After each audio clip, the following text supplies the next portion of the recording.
Hello, I'm Mike Block here with, Hideaki Aomori. and we just finished rehearsal. He's performing on May 14th at Gala NYC.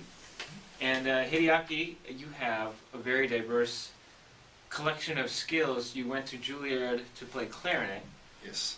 but you also got a degree in jazz saxophone with it, or Yeah. you studied jazz Studied also jazz. in a degree program. You also play flute and guitar, right?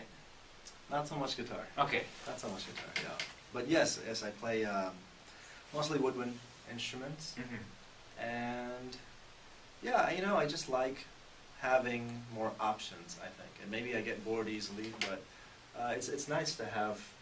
If I want to play something that's classical, then clarinet is obviously a very classical instrument. But also you can use it for jazz and other types of music, world music. Saxophone I usually play mostly for the jazz. It's a very strong jazz presence. And yeah, it's nice to have a lot of different choices. And what kind of musics do you like to play the most? And what kind of creative directions do you take with your different instruments? What do I like to play the most? That is a tough question. I like to play them all, but I think for me the hardest one, or at least the one I put the most work into, is probably jazz. Because yeah, there's no real structure in how I consider myself progressing in jazz. I think classical is a little more clear cut. You just want to be able to play your instrument as well as possible.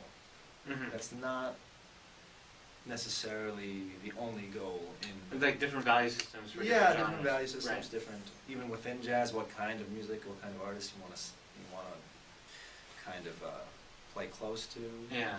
It goes in different places, and everybody's journey is completely different. So I find that to be the most, not the most interesting. I like them all. Yeah. But I think I spend the most time studying. Yeah, and we got to know each other well through this group that got us to play with like a bunch of indie rock artists. And so you played a lot with Cher Warden and Sufjan Stevens.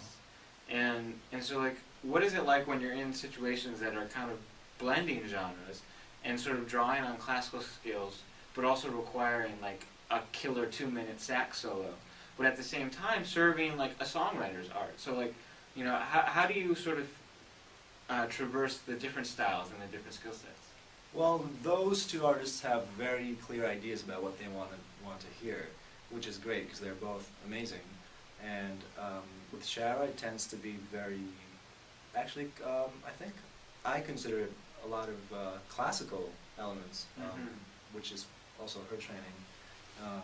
But yeah, she's very easy to work with because she'll tell her musicians what she's looking for, and we just try to get there as close as possible.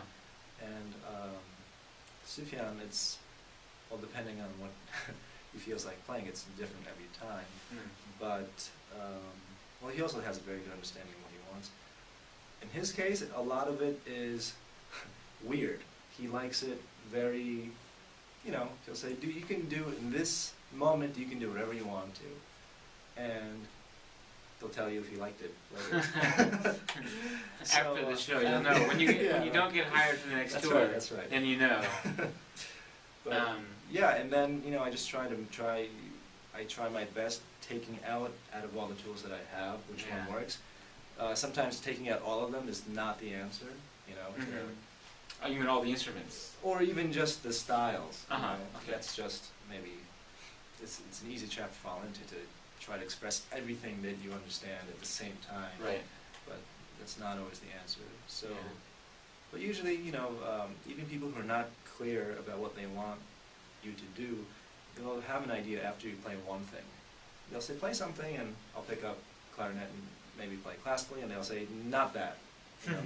They might not know that they want, a jazz style solo, or a more New Orleans type of solo, or or a rock solo, but they'll usually know if they hear it. Yeah. They'll know if they like And it. you're such a great collaborator because not only do you have all these tools, but you're able to sort of figure out what is appropriate and work with such great artists like those, and even working for this concert on Saturday for Gala NYC, we've been doing some cool collaborations where I feel like we're kind of bringing out different sides of you in different collaborations. We've got a cool piece with Shane, and you're going to play soprano sax.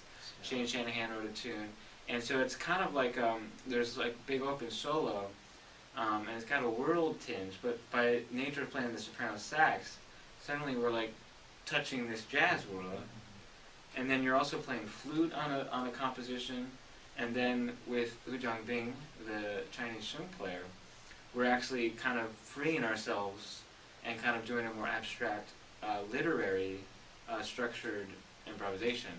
And I think that's one of the great reasons, like that, that we wanted you on Gallery MIC and everything. Thank you. Is because I don't know, everybody who's watching this may not quite understand exactly the diversity of situations that Hideaki can thrive in and really bring something special. And so, you come from a classical background, but you've really just taken it into all these different directions. And I know you've recorded like 2 albums, right, with pianists. Yes, with this great piano player, Joshua Pierce. I have 2 classical albums that I did. And I also want to do a jazz album. That's on the way.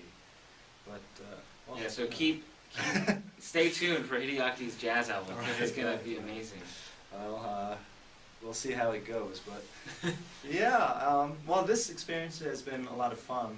We've only rehearsed so far, but it's been we perform in like 2 nights from now. Yeah, that's right. And it's really interesting stuff that you're doing, and this is about you, man. Don't throw this on me. This whole interview is about you. I got really uncomfortable when you kept saying. I can if you want, I can compliment you more. Okay. And then that's what made me uncomfortable. Okay, right. Yeah. We're actually in like a small recording studio right now, so all the silences are very pronounced. Very pronounced. So yeah. At this point in the interview, when you start to run out of things to say, it feels really painful in this room. But I think we should probably just end it. Okay. But thanks for talking, Hideaki. Is there anything else you wanted to share with the camera? No, Mike Block. Hideaki Aomori. Great guy. Thanks, Hideaki. Yep.